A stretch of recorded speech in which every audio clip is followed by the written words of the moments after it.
A very good morning to you people. How have you been? How is your day? How are you doing? It is such a bright morning. Right here at our Farmers Media, this is the breakfast show, and I am your host, Lillian Thomas. Welcome back, welcome back, welcome back. I know it's been long, quite long, so long. I think the last time we did a live show was last week. We've been having quite some technical challenges, and yeah, we had the Easter holidays and a lot has been happening, but we are back. We are back on air, and our shows are running as they used to. In the morning, we have the breakfast show. We have the mid-morning show that comes at around 11:30, and then we'll be having the farm drive in the evening at 3 p.m. So welcome back, welcome back, welcome back. We are glad to be having you here today, and we want to continue with the same conversations we've been having. This is a farmers. We talk about everything agriculture, everything in the agriculture industry. Let's talk about your nutrition, your crop nutrition, about your soils, about the agricultural policies that we have in place, the agricultural markets, everything agriculture. So be sure to join us. We are back. We are back. So every morning we'll be here doing the breakfast show. The mid-morning show will be coming up next, and then we'll be having the farm drive coming up later in the day. So be assured that you'll be having good things coming your way. And it is a new month, okay? The month started last week, but anyway, since we've not been on air, it is a new week. It is a new week. It is a new month for us.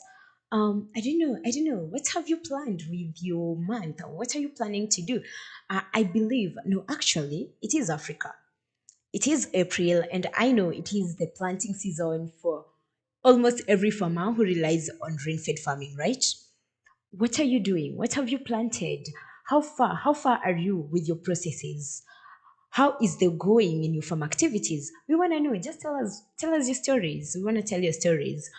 Um, before I start,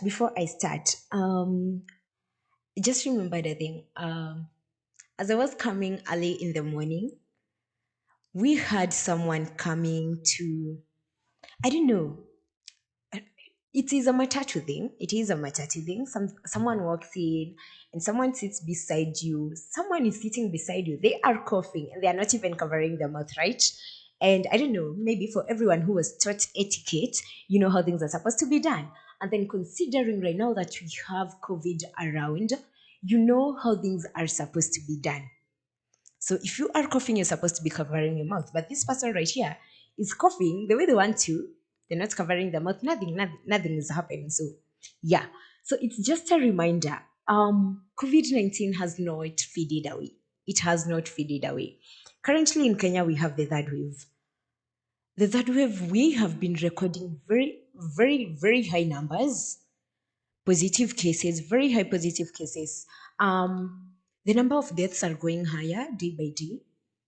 And I think it's something that needs to worry us. It is something that we should be having in mind, that we should be taking precaution about. So I will remind you once again.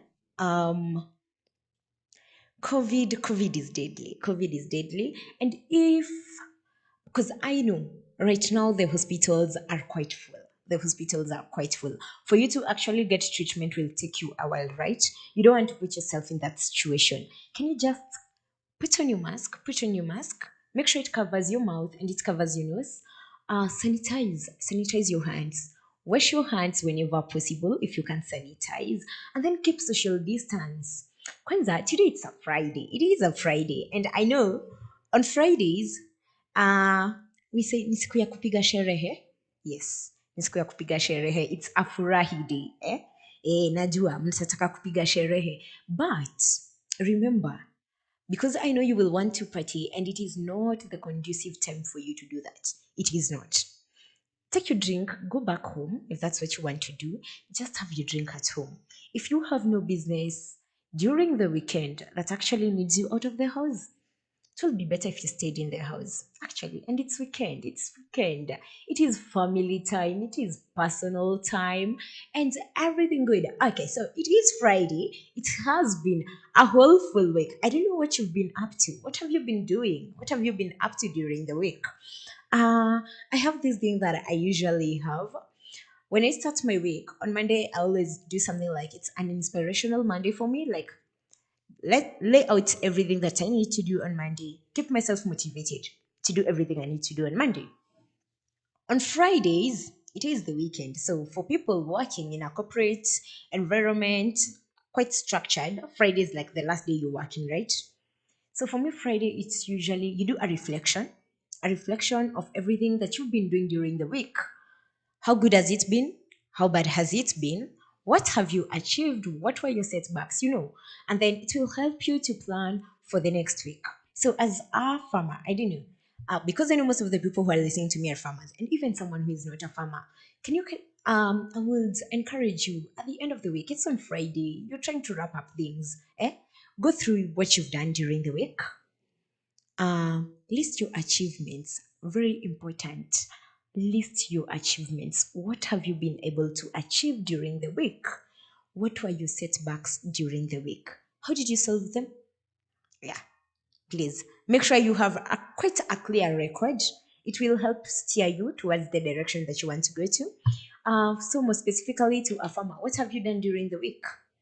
um for farmer, it can range from a lot of things. It can include your farm activities. Did you note down what you were doing? I think we did a show last week, and we were saying something about how farmers need to do bookkeeping and record everything you do. You plant on this day, record. You apply your fertilizer on this day, make sure you record. So have you recorded everything you've done for the week? I hope you did. I hope you did. And Fridays for me, other than reflection, uh, Fridays for me are more of gratitude. Gratitude Fridays. For me, they are gratitude Fridays. It is a day I really identify with. Okay, I am grateful in each single day, but on Fridays, it is something I try to figure out during the week. I have been grateful during the week, but what am I most grateful for that happened during the week or that I had during the week? Or what opportunity came to me that I might have been very grateful for during the week. It is Gratitude Friday. So you can give us your feedback. Let's keep the discussion going. You can tell me what you've been doing this week as a farmer, because I know we've not been talking for quite a while. You can tell us what your activities have been during the week. How's the planting season working out for you? I hope it is well and you're doing the right thing the right way. You are practicing all the good agronomic practices we keep talking about. I hope so. Tell me, I want to know, what are you grateful for? I honestly, I do want to know what you're grateful for. First, you should be grateful for life. We don't take life for granted. Seeing another day, we actually can't take it for granted. It is not so automatic that we will always see another day, right? Yeah. So if you can't really identify something really that you are grateful for, I will give you a random idea. You have life, right? I believe if you are listening to me, you have ears, you still have your sense of hearing. That's something to be grateful for. Trust me, there are people out here who can't hear. You can see. Do you know how good it is to be seeing? Like, I look around and I see different colors. I can see flowers. I can identify, and I try to picture myself. What of a person who was born blind? Like this person doesn't know what yellow looks like. They don't know what blue looks like. So you have the privilege. That's something to be grateful for. You can work, you can do your duties. That's something. That's something to be grateful for. You are able to achieve even one little thing. That one little thing is something to be proud of. It's something to be grateful for. I'll tell you what I am most grateful for during this week. Towards the end of the week, I have had a very interesting week. So I'll be telling you what I'm very grateful for during this week. And as we continue, it's all about farming right here. I'll be giving you a quick farming tip somewhere during the show. So make sure you're staying tuned in to know what I'll be saying to you. And then um I I love random facts. I love random facts.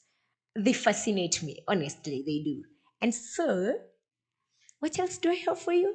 I'll be giving you a random fact about a certain fruit. I'll be giving you a random fact about grapes. Actually, there'll be two. There'll be two. I'll be giving you a random fact about grapes and another random fact about broccoli. Yes. They might not be important, trust me. But it is a random fact, and yeah, it is a fact. I feel I feel like we should always talk about facts. As much as I know it might not be very helpful to you, but alright, it happened, so I'll just say it as we proceed with the show.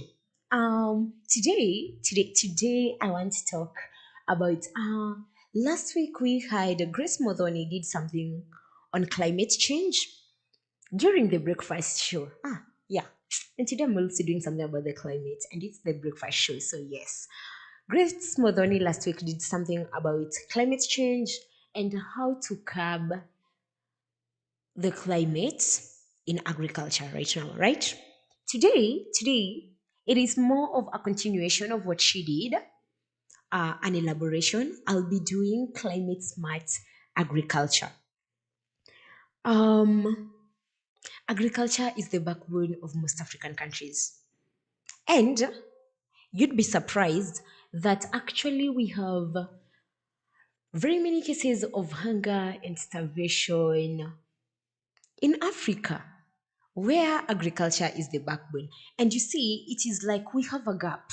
We have a gap somewhere that we really don't know. Most people are practicing agriculture in Africa, right? Yes. But the same agriculture that they are doing in the same countries, we still have other people starving and having hunger crises in the same countries where agriculture is the most practiced economic activity. I know it is ironical. It is. In the recent years, we've had, okay, agriculture is progressing day in, day out. Mechanization is coming up. New methods of doing things are coming up. We are developing all these good technologies that are really improving our agriculture. But at the same time, our climate has really shifted. Our climate has really shifted. So, climate, do I remember my definition of climate from primary? I think it was something about the weather patterns recorded over a long period of time that is between 30 to 35 years. I think, yeah, that's the definition of climate. In the recent, if we are to look back at the past 30 years and what we have right now, the weather conditions are not the same. The weather conditions are surely not the same. I think we had an episode last year where you have a lot of floods in a very random month where you don't expect it to be raining. And then when you expect the rains to be raining, the rains kind of delay. So we have this great shift in the climate that we have around, and you see our agriculture is progressing. How then do we do agriculture in a very smart way, with the current climate that we have around, and also looking at the future, because the climate won't be constant. It won't be constant. It is still shifting. How then do we do agriculture in a most profitable way with the current climate and the climate as it is shifting in the years that are coming?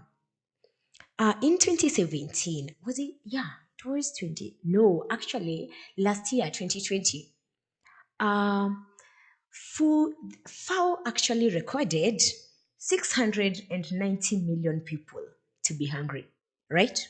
690 million people to be hungry.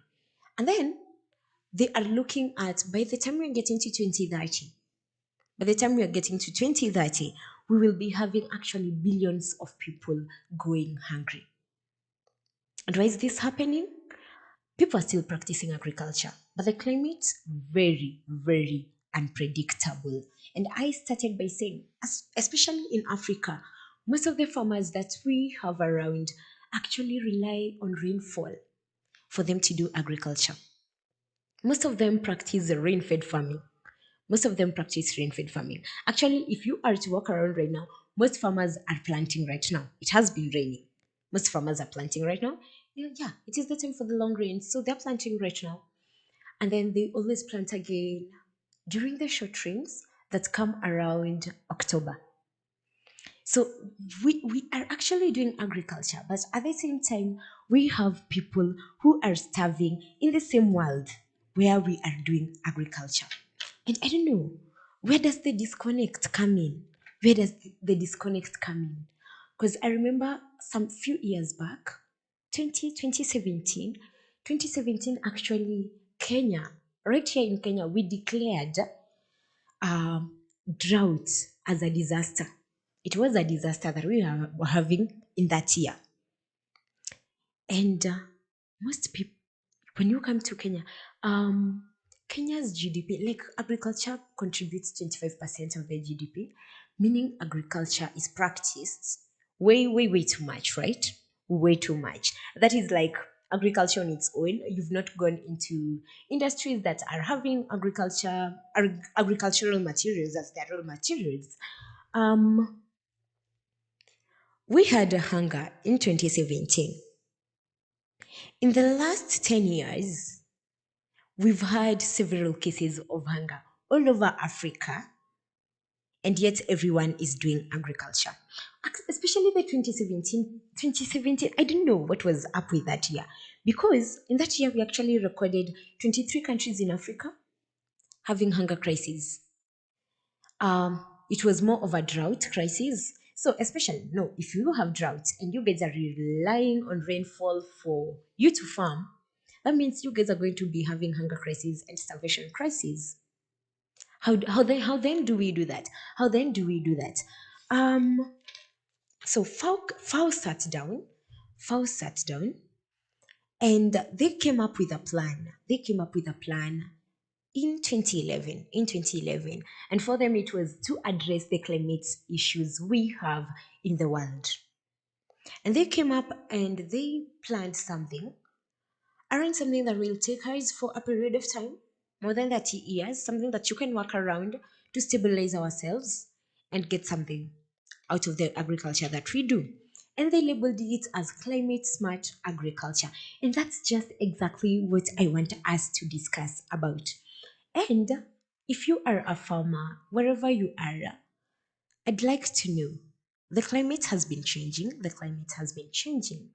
How have you been able to adapt to the changing climate? How have you been able to adapt to the changing climate? What have you done? What have you changed? Because I know you can't keep doing things the same way, and yet the climate is shifting. For you to be able to stay in this agricultural industry, what have you changed in maybe how you do your activities, how you plan for your farming activities? We would like to know. Give us your feedback. On Facebook, we are a farmers. On YouTube, we are at a farmers media. A farmers media. Give us your feedback. We want to know. We want to know. We want to know. We want to know, with the shift in the climate, how have you been able to adapt? What changes have you made, more specifically in your agricultural practices? Because when you look at the climate smart agriculture, it has to do everything with, okay, aside from the policies that are here to be implemented, it has to do everything with how you do your practices. How do I, which word do I use? How do you turn around your practices in such a way that they are able to be sustained with the current climate that we have, the current climate that we have, and the climate that is actually shifting as the years pass by? So when FAO came and sat down and they were deliberating about the climate smart agriculture, in their head, in their head, the main objective was, how do we lay down policies? How do we lay down policies and a framework that is actually going to transform the agricultural systems that we have in place to be able to ensure that we continue having food security, but the climate is changing. So it is more of, how do we change the systems that we have in the agriculture sector. Yes. How do we change the systems that we have? Because there is a system that has been working, and that same system will not be working at this current time. The system that was working like 30 years ago, it can't work at this time because the climate has really shifted, so it won't work. So far, I wanted to find something around a framework, a policy on how farmers and everyone in the agriculture sector can actually still practice agriculture. You can still practice agriculture, but when you're practicing the agriculture you're doing, you have to change. You have to shift from the system that you have. How then do we transform the systems that we have and ensure that agriculture is still being practiced? At the same time, we are actually attaining food security. We are attaining food security despite of the climate change that we have around. And this is what I'm saying. Food security, food security, you can be able to sustain yourself. For you to be considered food secure, you can be able to sustain yourself during this season, right? Like on a layman's language, on a layman's understanding, you can be able to sustain yourself towards this time. Even when something strikes more like drought, you still have something that will sustain you during that time, right? And that means it is in every household, in every household. So it's not a particular thing about an individual, it's something that should be more like a community thing. Yeah, everyone should be able to be food secure for us to be rendered as food secure, right? Because you see, we have a crisis where we say we are not food secure in the world because we might be having food right here in Kenya. More specifically, I am in Kajiado right now. In Kajiado, Nairobi, we have food. But I am talking about the person in Turkana.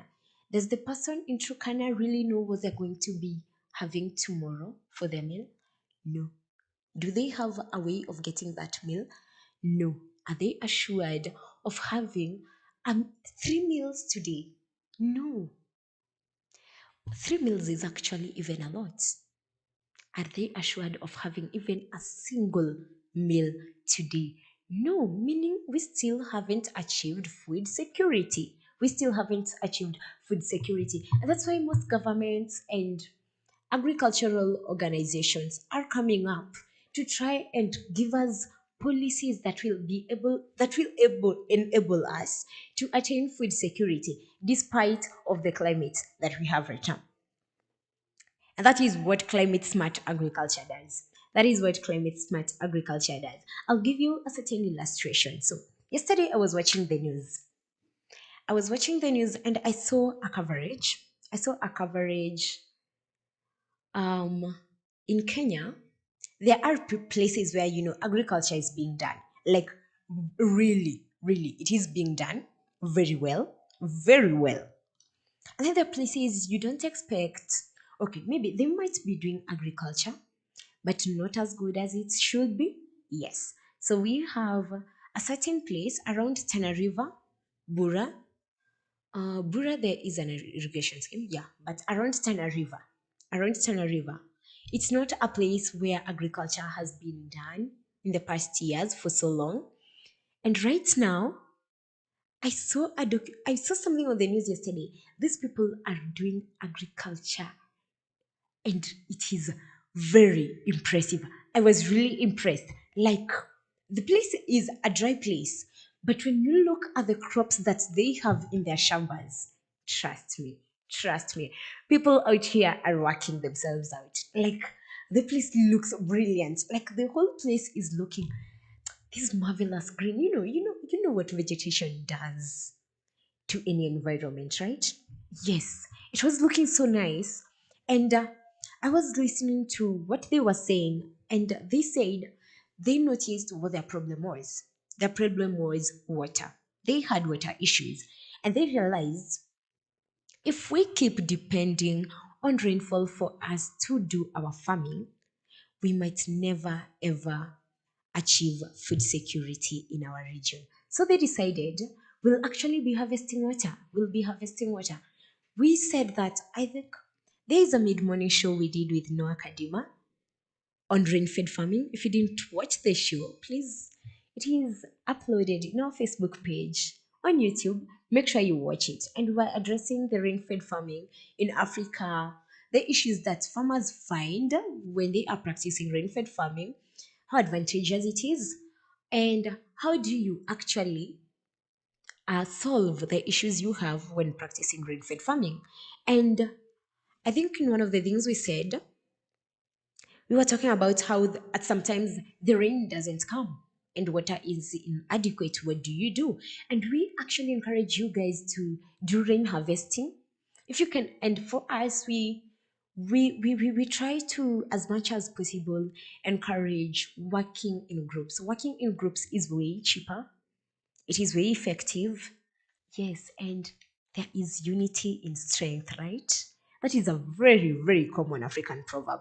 There is unity in strength. There is strength in unity, right? There is strength in unity. Pardon. There is strength in unity. Um, so these farmers came together. They built something like a reservoir. Yes, they built something like a reservoir, and they use it. So when it rains, they store the water. They store the water. They store the water. They harvest the water. During the dry periods, they have connected pipes to their farms. So they actually water their crops. It's another way of doing the irrigation. Yeah, another way of doing the watering system. Um, they actually water their crops. And so somewhere like in Tana River, where you don't expect agriculture to be flourishing, it is actually flourishing. And it is, you see, the families now are assured of having meals, right? They know it is a constant thing. There is no day they are going to be lacking meals. Other than having meals, they know they are gaining something economically from it. They are gaining something from it, which is a very good thing, which is what we are advocating for. So, for us and climate smart agriculture, for climate smart agriculture, what we aim at is actually trying to attain food security, and by trying to change our agricultural systems to a system that will work according to the climate change that we have right now.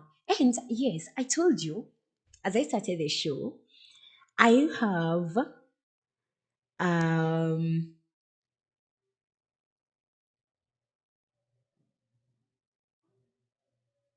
okay, I had random facts about things that might not help you. Of course, they won't, but it is a random fact. And I am going to be telling you about it before we go on the break, because I want, after we come from the break, I want to address the principles of climate smart agriculture, principles of climate smart agriculture. And I'll be looking at the agricultural practices that are done for us to be able to achieve this climate smart agriculture. That's what we'll be looking at after the break. So my fact, my random fact was I said I had something on grapes and broccoli. Yes. Uh, so there's a time, it is a fact, a random fact. I know there are people who know what McDonald's is. So the fact says there's a time McDonald's, this is a big franchise of restaurants, and you want to stay relevant in your market, and you want to entice um, more people into the market, right?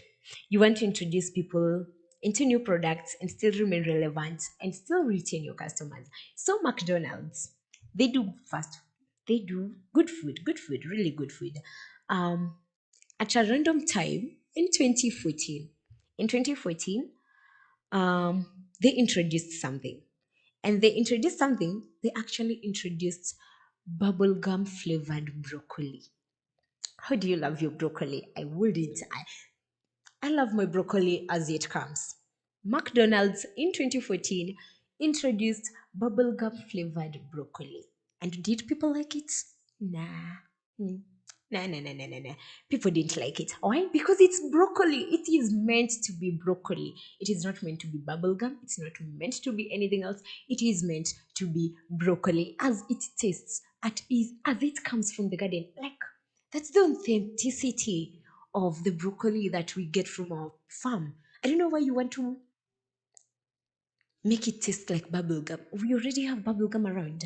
And it was one of the worst failures they ever had on a new product that they were introducing. So, like, especially the children didn't like it. You see, if the children don't like something, you don't expect most of the adults to actually like it. Nah, so it failed. It failed. So yes, we don't have bubblegum flavored broccoli as per now. We have our normal broccoli. We want to go on a short break, and then when we come back, we'll be looking at the principles of climate smart agriculture and the practices that you as a farmer can actually do and put in your farm to ensure that you're practicing climate smart agriculture. And we said the main aim is to attain food security even during this climate change.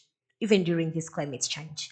We want to make sure that you guys are being food secure despite the weather changing and everything shifting, right? Right. So we're gonna go on a short break. We'll be back. We'll be back in a few. But as we are going on a break, keep sending us your feedback. Keep sending us your feedback on our farmers on Facebook, our farmers media on YouTube. Tell us. I want to know I want to know should I put it as a question of the day? But I want to know the climate has really shifted. The climate has really shifted over the recent years, especially if you are a farmer who's been doing farming for so long. I want to know what have you changed in how you do your practices to be able to ensure that you are actually still producing food in very good conditions, in maximum productivity. You're actually achieving maximum productivity even with the climate change. I want to know, talk to us. We're going to go on a short break. We'll be back in a few. Stay tuned.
Welcome back, welcome back, welcome back. This is the Breakfast Show on Afamers Media, and I am your host, Lillian Thomas. So, we had to pay some bills, but I hope wherever you're watching me from, you have put on your mask if you are in public, and you have sanitized your hands or washed your hands, or else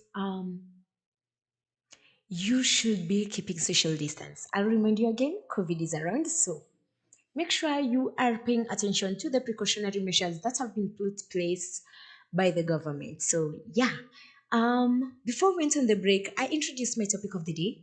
I've been talking about climate smart agriculture, and I asked, would you, as a farmer, if you have been doing farming for a long time, I would like to know what other practices that you've actually changed on how you do your farming activities to be able to achieve maximum productivity during the changing climate. And I told you, give me your feedback on Facebook. We are at a farmers. On YouTube, we are at a farmers media. And yes, I can see Francis Mugasa. Francis Mugasa says he is really enjoying the show. Thank you so much, Francis Mugasa, for watching the show. I hope you're gaining something. I hope you're learning something. You can tell us. Maybe you should. Maybe you have something extra that you'd like to add to the topic.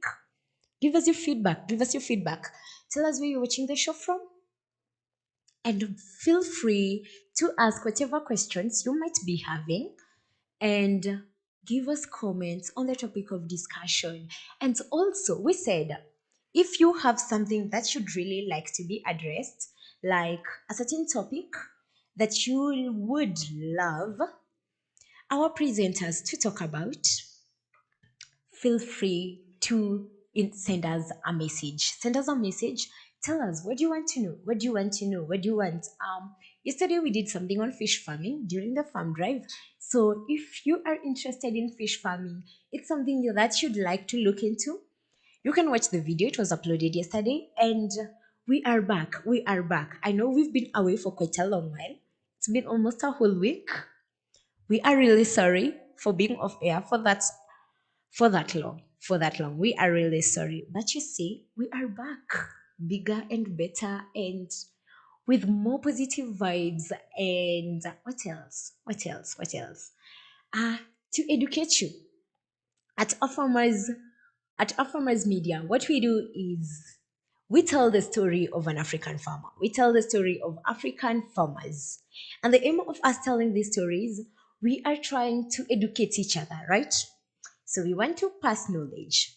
We want to pass knowledge to farmers to be able to help you attain knowledge. We want our farmers to attain knowledge and grow their profits. Sawa. Yes. So I told you, this is the breakfast show. This is the breakfast show.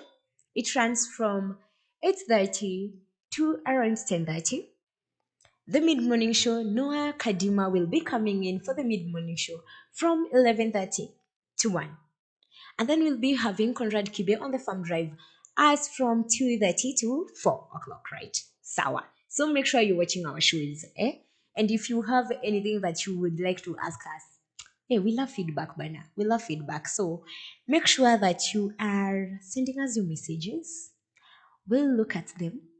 If you have questions, we always answer questions on time. So feel free, feel free, feel free. And I told you, for me, Fridays, it is Gratitude Friday. For me, it is Gratitude Friday on Friday. The week has been long. We've done a lot during the week.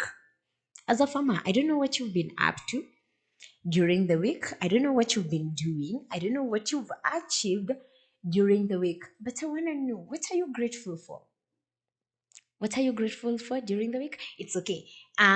You can actually send me a message about that. I don't mind. I don't mind that. You don't really have to send us a message about the topic. You can tell us where you're watching the show from and what are you grateful for during this week. I told you I'll be telling you what I'm grateful for during this week, right? Yes, I'll be telling you what I'm grateful for during this week. I already told you my random fact. My random fact before we went on a break. I said Before, yeah, I said it might not be helpful, it might not be useful, it won't help you in any way, but it is a random fact. And yeah, it is a random fact. But whatever I'll be talking about as my topic of discussion will actually be informative for you. And so we actually need the random facts. Break the monotony, right? Right. Uh I said I had two. No, I have three actually. So I'm going to tell you one right now, just right now. And then the other one, we'll do it in the last bit of it. In the last bit of it, as I tell you what I am grateful for during this week. Yeah, I am grateful for a lot of things. So I'll be telling you something that I am really grateful for during this week. You can tell me what you're grateful for. So I don't know. My favorite fruit is a banana.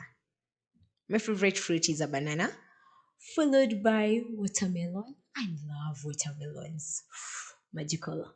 My favorite fruit is a banana, followed by a watermelon. Mm-hmm. Yes, and I didn't know who else eats watermelons in here. I know most people do. Yes, a very healthy fruit, a very healthy fruit. And I just saw a random fact about a watermelon. I just have to read this. It is about watermelons. So, in 2008, a man in Japan bought a nearly black Densuke watermelon. It is a variety of watermelon being grown in Japan in 2008 for $6,125, a single watermelon. For $6,125. If I am to do that to, okay, $6,125 into Kenyan shillings, that, okay, he bought the watermelon for 612,000 shillings. Oh, 612,500 shillings. Oh my God. He bought a watermelon for 613,000 shillings. Okay, okay. So he says the specialty fruit is only grown on the islands of Hokkaido. And according to a Japanese agricultural expert, it is crispy and hard with a different level of sweetness than the watermelon we are used to eating, meaning it is sweeter on another level, right? Right. And that's why we keep telling you, how are you doing your practices? What variety are you growing when you are growing your crops? Maybe you would have been that lucky guy who gets 613,000 shillings for a single watermelon because of good quality. It is all about quality because this person paid for this because he said it is crispy, meaning he loves his things being crispy, and it is hard. Okay. And it has a different level of sweetness. I don't want to go any further beyond that.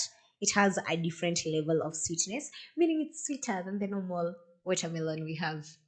And just like that, a person, because of producing an extremely good quality product, got 613,000 for a single watermelon. At what price do you sell your watermelon? Story for another day, right? Right. Before we went on the break, we were talking about climate smart agriculture. And I said, in climate smart agriculture, um, we want to do agriculture, we have to shift the agricultural systems we have because the climate change is changing, is shifting. And because the climate is shifting, you see, whatever was working for us in the 1970s, oh my God, I wasn't born in 1970s. So in 1990s, can't necessarily be working the same way when we come to 2030, right? And we need to shift into a more accommodating system, right? So that is what climate smart agriculture is. You shift your system of doing things, and when you shift your system of doing things, you have to ensure that you're still achieving maximum productivity, and you are actually attaining food security. You are attaining food security despite of the climate change that we have in place. Um, when I started the show, I said a few things about how the climate has changed and how we have I don't know, unpredictable weather patterns. Very unpredictable. You might be so used to having rainfall in January. Nini, the sun is usually too hot in January. Earlier this January, I remember it was raining. It was raining for quite a while, right? Right. Is that normal to you? No, it's not. It is not supposed to be normal. It is not normal. It is not normal. And there are certain things that have contributed to the climate changing. The climate has changed. If you realize nowadays, the temperatures are quite hot. They are quite hot. You wouldn't compare to what you were having in 2001, 2002. Yeah, what did I know about climate in 2001? Oh my. 2001. The climate wasn't as it is right now, right? The temperatures weren't as high as they are right now. The weather was maybe at that time quite predictable, like from March to around May, I have the long rains. January, I have very dry season. We have short rains coming in October. It's not the same thing. You might actually find it flooding, heavy rainfalls in February and January. That is the kind of thing we have in our world right now. And you see, with the shift in climate change, especially during the hot temperatures, you find the pests and diseases increase. So, right now, we are having more pests and diseases around because the temperatures are getting hotter year in, year out. Was it last year?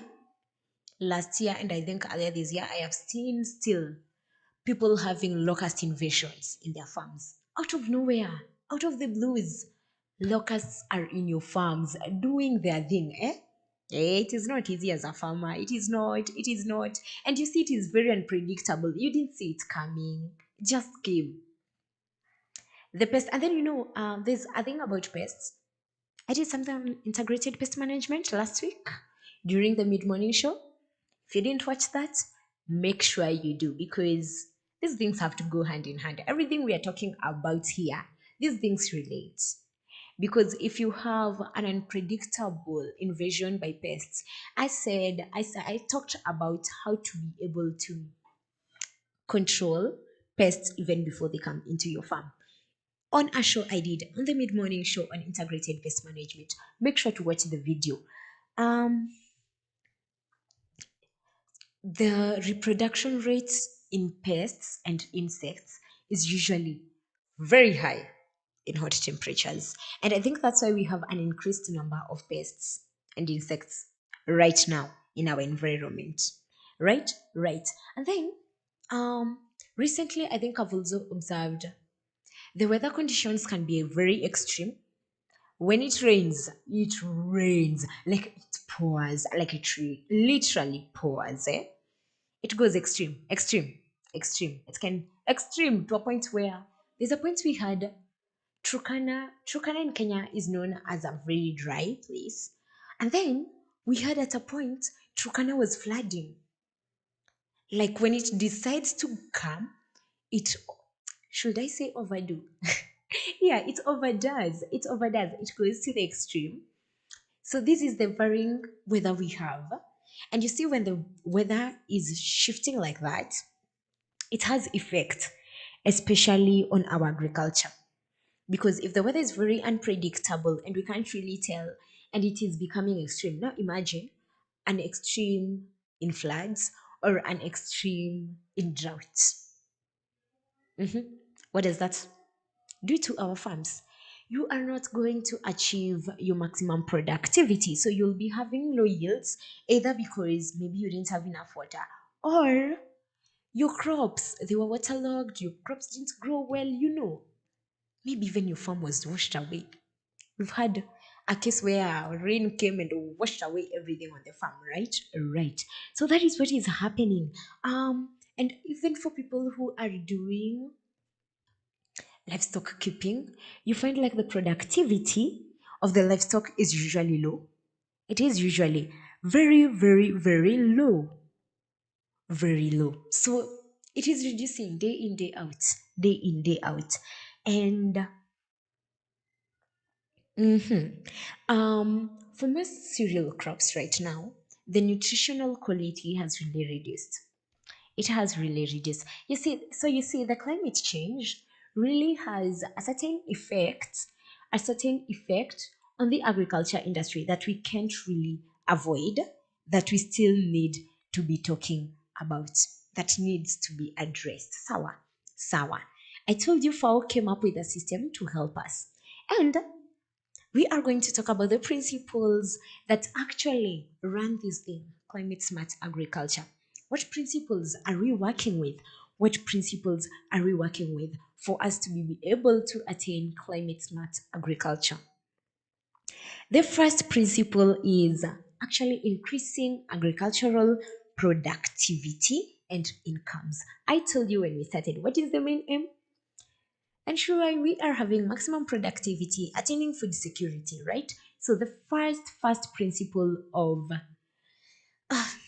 the word is too long, climate smart agriculture. I'll call it CSA from now. Yes, it's CSA. I hope we are together up to there. It's CSA. So when I say CSA, you know what I'm referring to. Sawa. Um, the first principle is increasing the agricultural productivity and incomes. You see, as much as we're doing this productivity, we said it is a business. Agriculture is a business. We are way past the time where we used to do agriculture for the sake of doing it, just because it's being done. We can't keep doing that right now. It is not. We can't. We just have to get away from that, and we have to do it in a business way to be able to, it is a business and you need to make income at the end of it all, right? Right. The second principle is adopting and building resilience to the climate change, because you see we are talking about climate and we are talking about agriculture. So we want to build resilience, to the climate change that is happening around. That is the second principle of CSA. The third principle, it is reducing or removing greenhouse gases emission.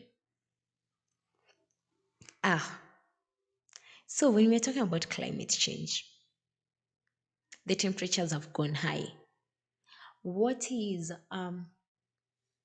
no the like the temperatures have gone really high, and people say, no, science says the temperatures have gone really high because of the gases we emit in the environment. These gases are emitted, and the greenhouse gases are a lot in the environment. And did you know? Did you know? A random thing, eh? Another random thing. What? I love random things, and I say them a lot. So, but this is a random fact. Did you know that 19 to 29% of the greenhouse gases that are emitted into the air are actually emitted from the agriculture industry? What did I say? 19 to 29%. So, 19 to 29% is like 30%. Okay. On an average, 25%. Sawa. 25% is actually a quarter from one industry, agriculture industry. You see, we are the same people complaining about the climate, but we are still again the same people who are actually damaging the climate that we have. If we are almost the major contributors of the greenhouse gases being emitted into the environment that are actually making our climate shift, it is like we are the cause of the problems we are having. Hmm. Okay, yeah, it is something of the same sort. So CSA aims at you achieve productivity, right? Achieve maximum productivity, increase productivity. The second thing, you're building resilience towards the climate change that we have right now in our world today, right? The third thing we've said is trying to reduce the greenhouse gases that are being emitted into our environments. And how do we do that? How do we do that? How do we do that? We have to change the way we've been doing everything that we do on our day to day basis. The practices that we practice in our farm have to shift. They have to change. They have to change. If we are to achieve this, they have to change. We can't keep doing things the same way and actually strain. No, we are straining. We are doing things the same way and we want different results. It can never work. It has never worked. If we want better results, we have to change how we do our things, And so I want to look at the practices that we actually, practices that we do to ensure that we are actually doing climate smart agriculture, right? Right. For us to achieve maximum productivity, we have various things that we need to consider. We need to consider, and it's all about our soil, our water, the environment, for us to be able to achieve this. So you find that all these practices that we are doing for us to be able to attain climate smart agriculture are more oriented towards those factors. So they'll be more towards soil, towards the water, towards the crop production. Did I mention crop production? Yeah, towards crop production. So tell me where you're watching the show from. Tell me where you're watching the show from. Give us your feedback. On Facebook, we are on a farmers. On YouTube, we are a farmers media. We are a farmers media. This is the breakfast show. This is the breakfast show, and I am your host, Lillian Thomas. Yes, you can give us your feedback on a farmers on Facebook, a farmers media on YouTube. Sawa? Yes, you'll give us your feedback there. And aside, on Friday, it is Gratitude Friday. Tell me, what are you grateful for? What are you grateful for this week? I'll be telling you what I'm grateful for at the end of the show during this week. Just give us your feedback on Facebook and on YouTube, and make sure you are following and subscribing to our pages, especially the YouTube page. Kindly subscribe to our page, like, share, watch our videos. And then on YouTube, you have that bell over there. Make sure you click that bell. It will always give you notifications every time we are going live, every time we upload something. You don't want to miss out on the much information we have prepared for you. So, yes, make sure you're watching our shows, and we are going on a short break. But when we come back, we'll be talking about the practices that you can actually do for you to be able to practice climate smart agriculture. And we will talk about a little thing about implementing how to implement climate smart agriculture. And then we'll be done with our show, right? Yes, it is as short as it happens. So we're going on a break. We're going on a break. We're going to pay our bills. Give us your feedback. Tell me what you're grateful for. I will be glad to sample your feedback. Sawa? Sawa. We're going on a break. We'll be back in a few. Make sure you stay tuned to the end of the show as I tell you my gratitude, what I am grateful for. Yeah. We're going on a break. We'll be back.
Melon is a trailing vine in the gourd family. The word melon can refer to either the plant or specifically to the fruit. Watermelon is a type of melon that is sweet and refreshing fruit. Watermelons can either be grown on home gardens for small-scale farmers or large-scale depending on the market demand. You can either transplant or plant watermelon seeds directly. For best performance, plant watermelons in hot, sunny locations with loose, fertile, well-drained soil that is rich in organic matter. It is best to plant watermelons on raised rows and ensure that the soil pH is between 6.0 to 6.8. On average, it takes around 3 months for a watermelon to grow from seed to mature fruit, with smaller varieties having shorter growing times than larger varieties of watermelon. Watermelon growing, if done rationally and on a scalable basis, can be a good source of income.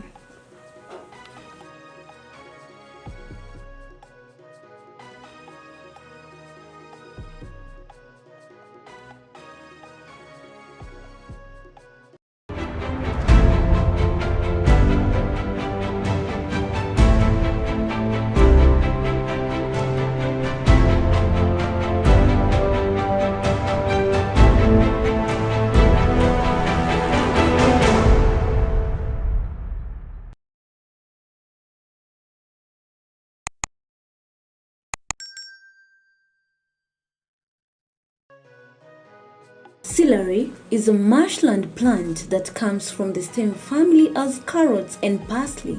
It has long, firm and pale green fibrous stalks and grows in bunches of approximately 8 to 10 centimeters. The stalks taper into leaves at the top. When planting celery, it's best to ensure that the soil is enriched with compost and with a soil pH of between 5.8 to 6.8. It is also important for celery to grow in moisture-retentive soil. Lastly but not the least, select a site that receives full and direct sunlight. Celery needs about 130 to 140 days to mature between seedling and harvest. Growing celery is generally considered to be an ultimate vegetable gardening challenge. It's easy to grow, but has very specific needs.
Welcome back to the Breakfast Show.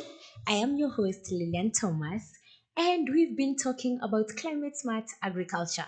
I said it's more of a continuation of something Grace Modoni did last week on climate change.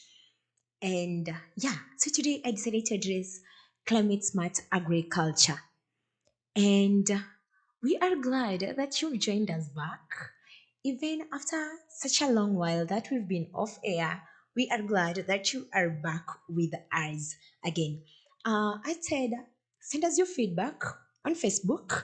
We are a farmers. On YouTube, we are at Farmers Media. Send us your feedback. Tell us something about the topic. Tell us where you're watching the show from. And I said, Friday is Gratitude Friday. You can tell me what you are grateful for this week, what you're grateful for this week. And we'll be glad to sample your feedback. And our shows are back to being on air. Our live shows will be running all through the day. All through the day. In the morning, we have the breakfast show that I will be your host, Lento Masaj Sawa. For the mid morning show, we'll be having Noah Kadima coming in place at 11:30. And then Conrad Kibe will be coming in for the Farm Drive show at 2:30 p.m. Sawa. Sawa. If there is a point where you didn't watch the shows, you might have delayed kidogo. Maybe you didn't catch us live. The shows are uploaded on Facebook. Be sure to watch our videos. Sawa? Sawa. On YouTube, tuko pale pale. And like, share, follow, subscribe to our pages, and we get to learn and educate each other. Make sure that everyone is benefiting here. Sawa. Eh, we were talking about climate smart agriculture. And before I get into it, I will remind you again, if you're going out, put on your mask, sanitize your hands, if possible, wash them, and keep social distance. Sawa? Sawa. We need you. We need you. We need you here. I am very sure a lot of people might be needing you around. They need you to do some good stuff. And the world needs to be made a better place. And it's only joint effort that can do that. And it won't be possible if we are losing people. Sawa? Let's try to flatten the curve because the third wave is quite interesting. We've had a very high number of positive cases, and the deaths are going high day by day. So we want to end that. I have another random fact. Should I say it now? Nah. I'll say it towards the end of the show. I'll say it towards the end of the show. But um I saw something. I saw something today, and there is a certain I love a certain writer. I love a certain writer, and the writer, I saw a quote by this writer, by Paulo Coelho. He says, when you are enthusiastic about what you do, you feel this positive energy. It is very simple. When you are enthusiastic about what you do, you feel this positive energy. It is very simple. You are a farmer, you keep livestock, you are helping in doing formulating policies for people in the agricultural industry. Be enthusiastic about what you do. Love what you're doing. Love what you're doing. Like the universe is a very funny place.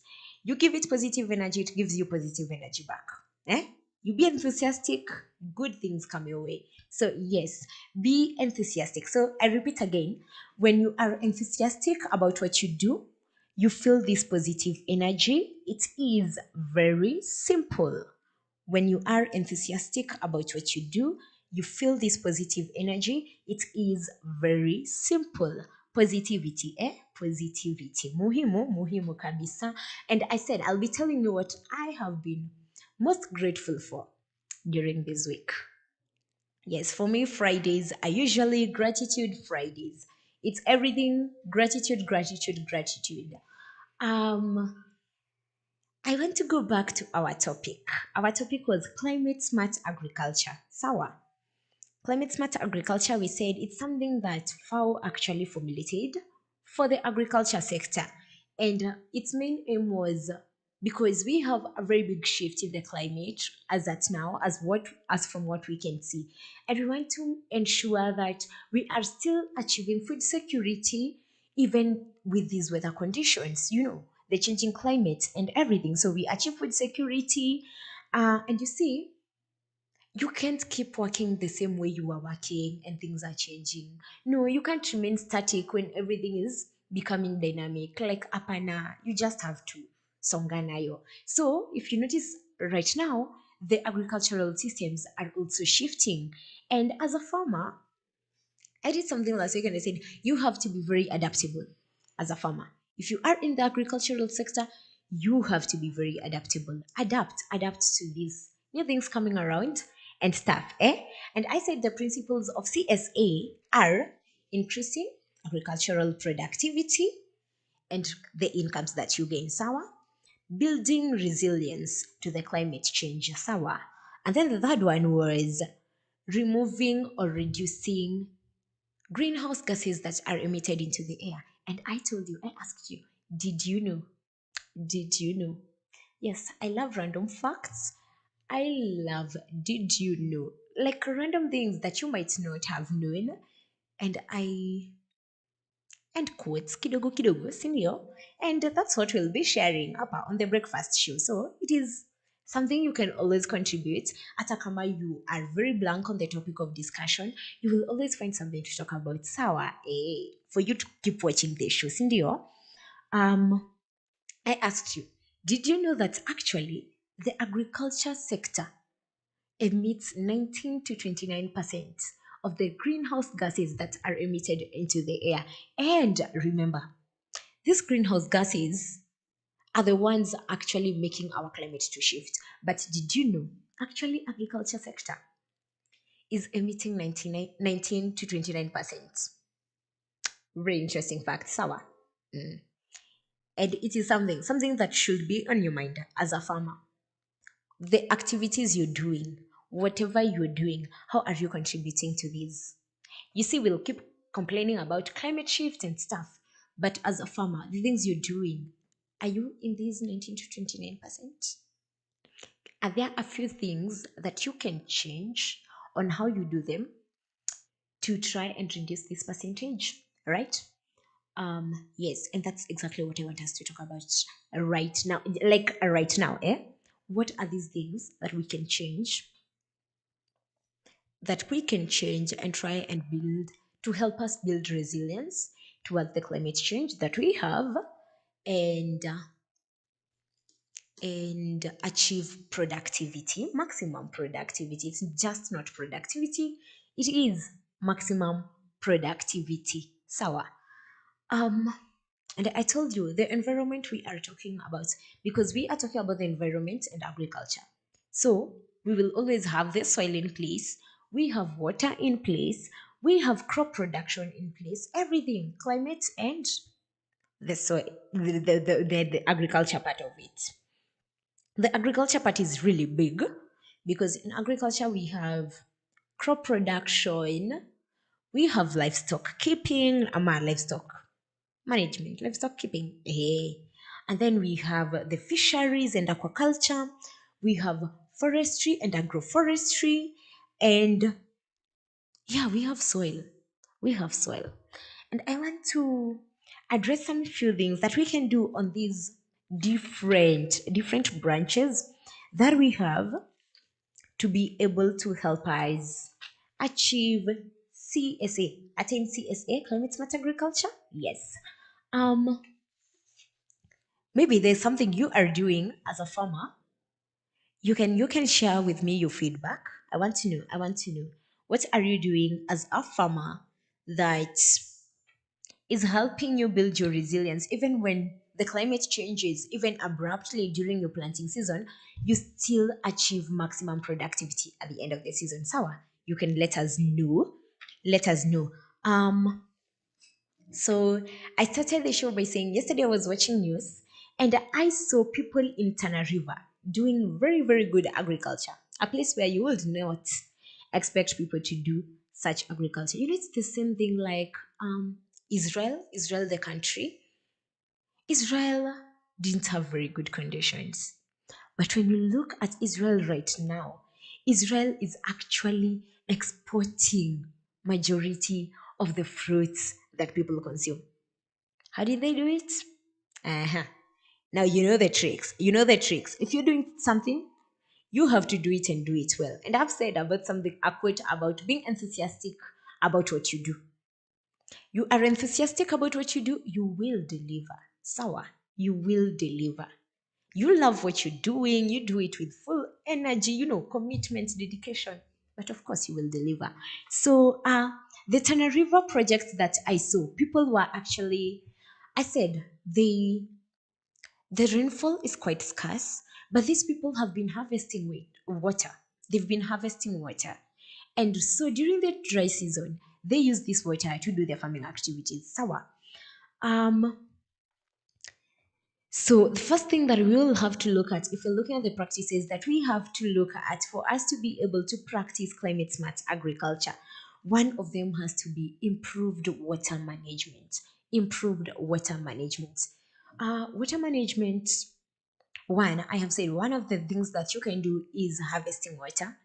If you are as an individual, you can afford the tanks and everything, it's okay, well and good. Harvest water during the rainy season. But we also encourage farmers, we always say it is easier to work as a big number. It is easier to work in numbers. So we encourage farmers, if you can form group, because the Tana River Project ISO, they formed a group. You form a group and then we can contribute resources. We pull our resources together and build something. These ones have built a reservoir. And you can do that as well. So improved water management. And when watering your produce, especially for people who do it using irrigation farming, there are methods you can use, such as this sprinkler irrigation, overhead watering, right? And you tend to use a lot of water. You tend to use a lot of water. A lot of water is wasted. A lot of water is wasted. But when you do something like drip irrigation, you find that you are actually managing your water well, because you are using water where it's supposed to be used in the amount it is supposed to be used. And that is exactly what we want to do. Let us avoid the wastage that we have around. The wastage that we have around. That is about water. So there's another soil about factor. There's another factor about soil. How are we maintaining our soils? Are we degrading our soils? I know of farmers.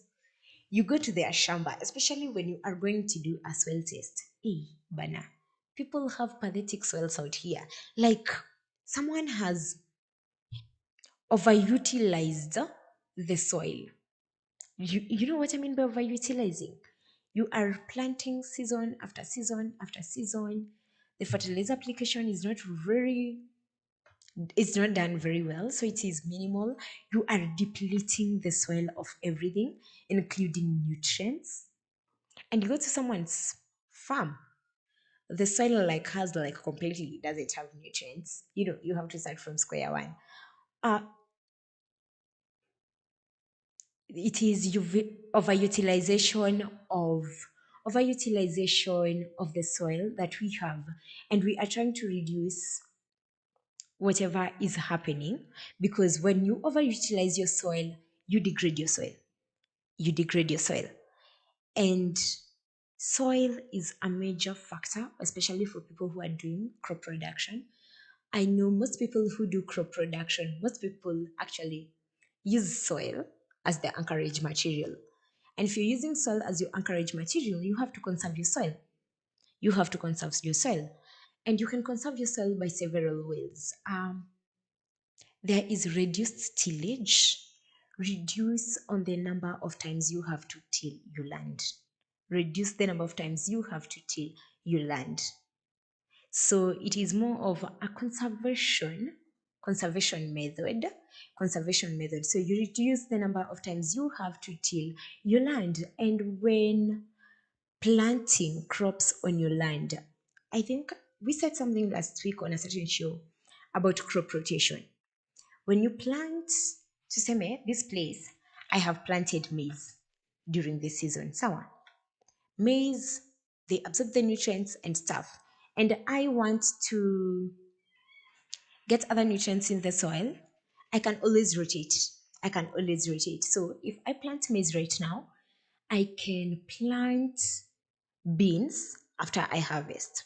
So when I plant beans, you see something like beans is actually a legume. Legume helps to fix nitrogen in the soil. So you find the soil isn't depleted. It is actually it is not, you see, there's a point where you can leave your soil there and it gains nothing from it. Here, you are planting, you will gain something from it, and at the same time, are actually improving your soils. So, yeah.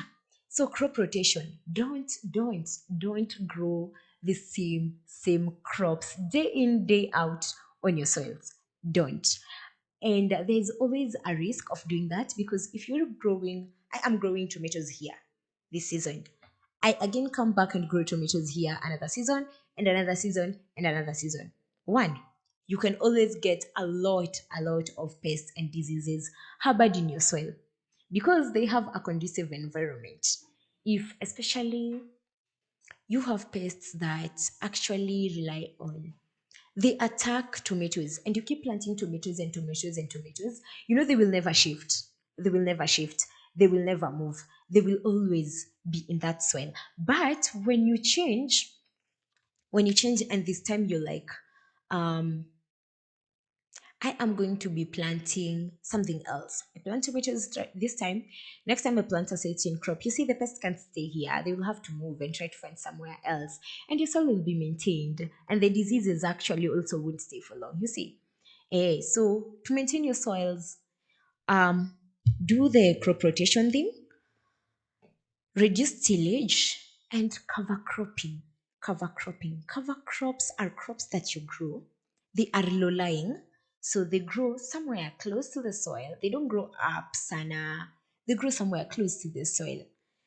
They cover your soil and reduce erosion, especially erosion in places where erosion is very high and in places where you might have cases of runoff during the rainy season.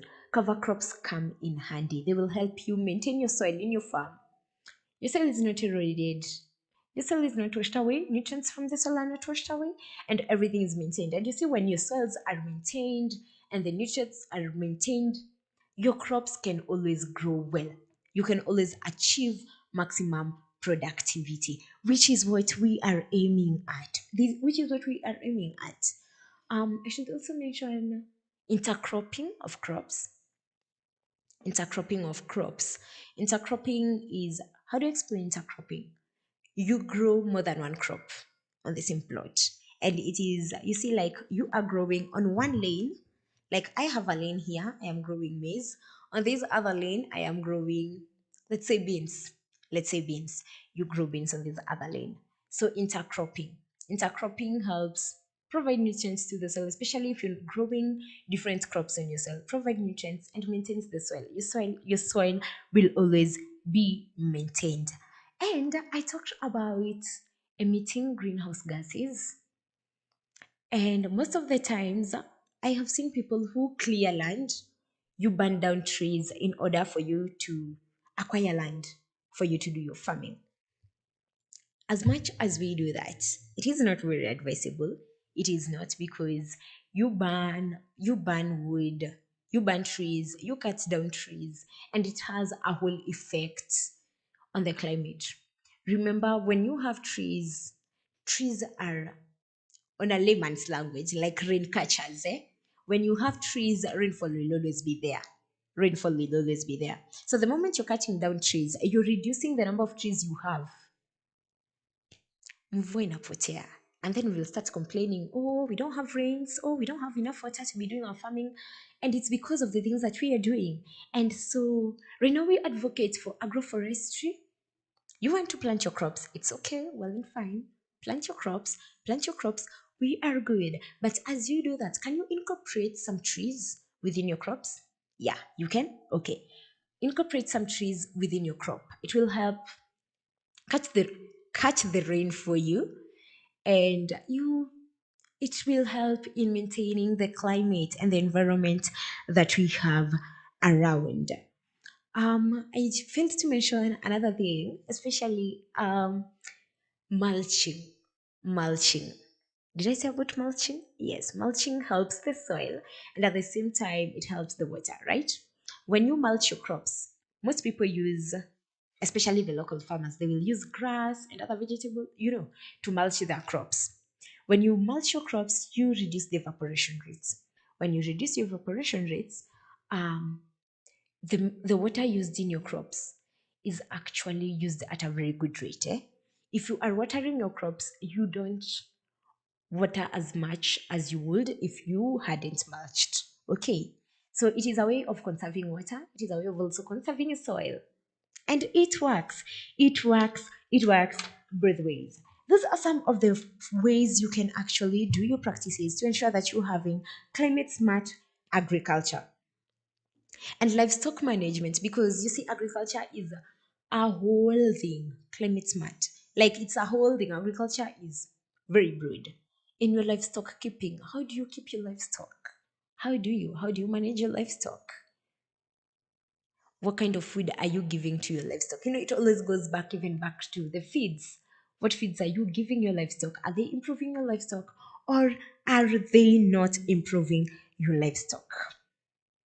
Energy management, you should ensure that you are preserving the energy. I have seen people who are using biogas out here to do whatever they are doing, and it helps conserve the environment. The climate is actually maintained. You reduce the use of what you have to be doing that might actually hamper the climate. Yes. So every farmer, we want farmers to shift from that traditional system you had. Right now, you have to be doing things in a very smart way for you to be able to achieve productivity, because the weather and the climate is very unpredictable. So even you, in whatever you're doing, you have to be very, very smart, very, very smart in what you're doing. In what you're doing, start small. Start small. If it's harvesting water, anza kidogo kidogo, anza kidogo kidogo, like just start. If it is the soil management, manage your soils vizuri, like ensure that your soils have nutrients, they are not eroded, they are not washed away, and you see your produce will always have good nutrients for them to grow. Sawa. Yes, and I told you, as I'll be wrapping up the show, I'll be telling you what I am grateful for this week. um this week, I have had very interesting scenarios and very interesting scenarios. And one thing I am very grateful for is friends. Yes, I don't know how that might be related to you. I don't know. But I am very grateful for friends. This week, I think there's a point I was in a disaster.